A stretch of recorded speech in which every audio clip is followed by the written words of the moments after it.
જગતના પાલન કરતા શ્રી હરિની આરાધના માટે એકાદશી સૌથી ઉત્તમ તિથિ ગણાય છે અને આજે છે પાપ મોચીની એકાદશી। શું આપ જાણો છો કે શાસ્ત્રોમાં પાપ મોચીની એકાદશીનું શું મહાત્મય વર્ણવાયું છે અને પાપ મોચીની એકાદશીનો કેવો પ્રભાવ છે? આવો જાણીએ જ્યોતિષાચાર્ય ઉર્વિશ કુમાર પંડ્યા પાસેથી।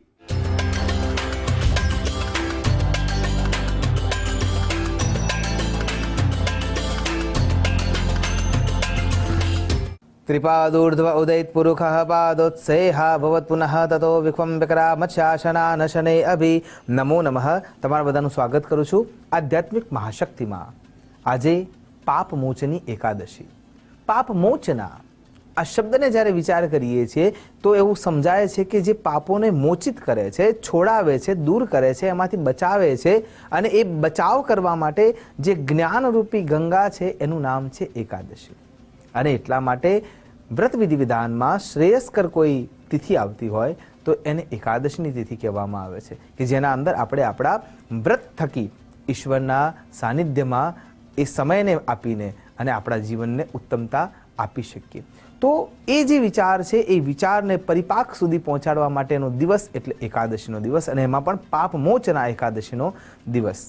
યુધિષ્ઠિર મહારાજ, અર્જુન અને અન્ય પાંડવો ભગવાન શ્રી કૃષ્ણને પ્રશ્ન કરે છે કે એવા કયા વ્રત વિધાન છે કે જે કરવા થકી જીવનના લક્ષ્યને એટલે કે ઈશ્વર પ્રદત્ત શક્તિને ઓળખીને આપણે એના સુધી પહોંચી શકીએ છીએ।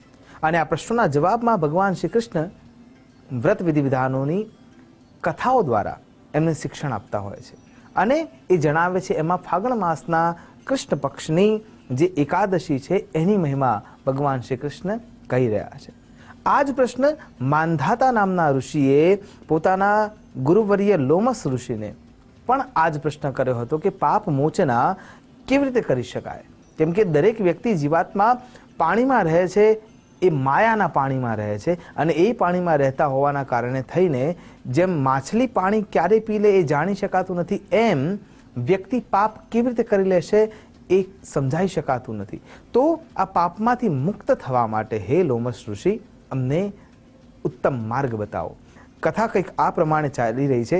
ચૈત્રરથ નામનું એક સુંદર મજાનું વન છે જેના અંદર યક્ષ, ગંધર્વ, કિન્નરા, અપ્સરાઓ નૃત્યગાન કરવા માટે આવ્યા છે અને એ જગ્યાએ રમણ કરી રહ્યા છે। ચારે બાજુ વિહાર સમયે વસંત ઋતુ ફેલાયેલી હોય એમ દરેક જગ્યાએ સુકોમળ પુષ્પો ખીલેલા છે જેના અંદરથી અત્યંત સુંદર સુવાસ વાતાવરણને માદક બનાવી રહ્યું છે। પણ તે જગ્યાએ તપસ્ચિત થયેલા મેધાવી ઋષિ ત્યાં તપશ્ચર્યામાં રત છે અને એ સમયે જ્યારે તપશ્ચર્યામાં રત છે એ તપશ્ચર્યાને જ્યારે પરિપાક સુધી પહોંચતા ઇન્દ્ર મહારાજ જોવે છે ત્યારે પોતાની ગાદી છીનવાઈ ના જાય એ હેતુના વિચારથી મંજુ ઘોષા નામની જે અપ્સરા છે એને આગળ કરવામાં આવે છે। પણ મંજુ ઘોષા જ્યારે ઋષિના શરીરને જોવે છે, એમના સૌષ્ઠવને જોવે છે, ઋષિના તપને જોવે છે, ઋષિના તેજને જોવે છે, ઋષિના જે જુગુપ્સા અને લાવણ્યતામય ઓરા છે એનાથી અભિભૂત થઈ જાય છે અને ઇન્દ્ર મહારાજની આજ્ઞા તો દૂર પણ એ પોતાની જાતને ઋષિને સમર્પિત કરવા માટે તત્પર બની જાય છે। કેટલાય પ્રકારના પ્રયત્નોના અંતે મેધાવી ઋષિનું તપ ભંગ થાય છે અને જે વ્યક્તિ તપશ્ચર્યામાં મગ્ન છે એ એક જ સેકન્ડમાં, એક જ મિનિટમાં કે એક સામાન્ય પરિબળથી ક્યારેય પોતાની તપશ્ચર્યાને છોડી ના શકે, પણ વારે વારે કરેલા પ્રયત્નો જે છે એનાથી મંજુ ઘોષા નામની જે અપ્સરા છે એ ઋષિને પોતાના વશમાં કરવા લાગે છે અને ઋષિ પોતાના તપને ભૂલે છે અને એ મંજુ ઘોષા સાથે રમણ કરવા લાગે છે। સમય વ્યતીત થતો જાય છે, સમય વીતતો જાય છે, સમય પસાર થઈ રહ્યો છે અને એ સમયના અંતરાલમાં મંજુ ઘોષા એમ કહે છે કે હે ઋષિવર, હવે મને સ્વર્ગ તરફ જવા માટેની આજ્ઞા આપો।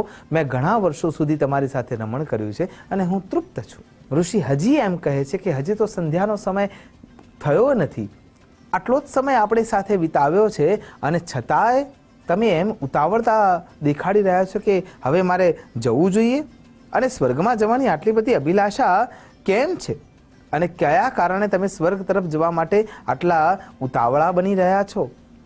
અને એ વખતે અપ્સરા એમ કહે છે કે તમારી સાથે રમણ કરતા મને 57 વર્ષ થઈ ગયા છે.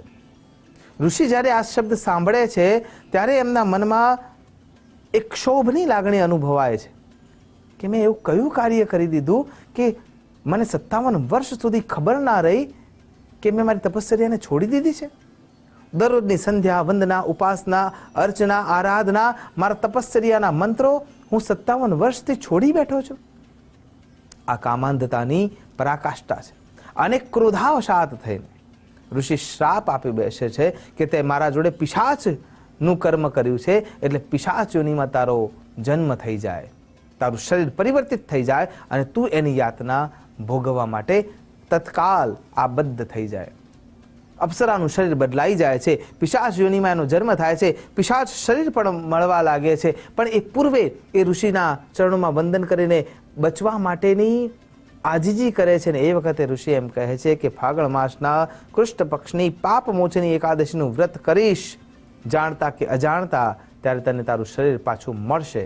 એકલી અપ્સરાઓના કરેલા ક્રિયાના કારણે થઈને અથવા એની આચરેલી વાતાવરણની વ્યવસ્થાના કારણે થઈને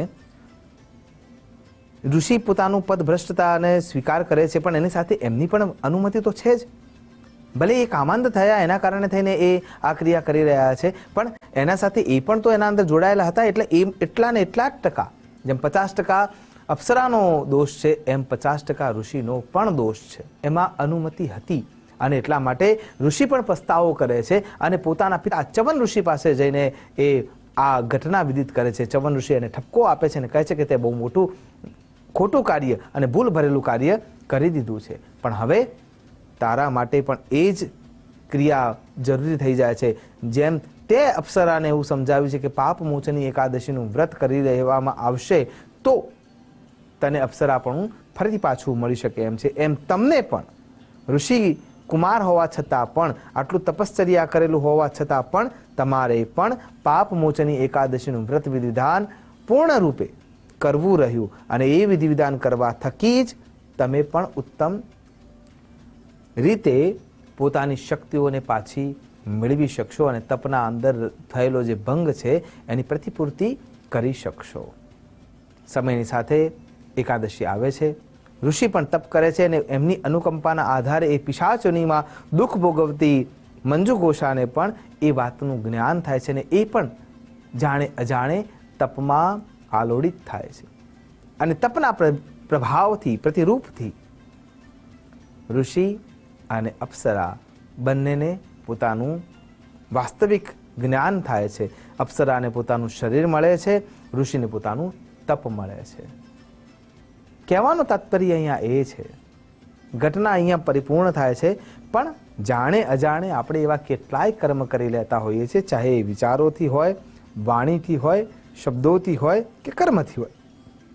અને પાપ મોચની એકાદશીના વ્રત વિધિવિધાનથી 100% આપણે સંપૂર્ણ પવિત્રતાને પ્રાપ્ત કરી શકીએ છીએ. આશા કરું છું ભગવાન શ્રી હરિનારાયણની અનંત રૂપી કૃપાથી આપણે આપણી જાતને શુદ્ધ કરી શકીએ, પવિત્ર કરી શકીએ અને આપણા ઈષ્ટની નજીક જઈ શકીએ. એ જ અભ્યર્થના સાથે નમસ્કાર. અસ્તુ સદા શિવોહમ. નમો નમઃ.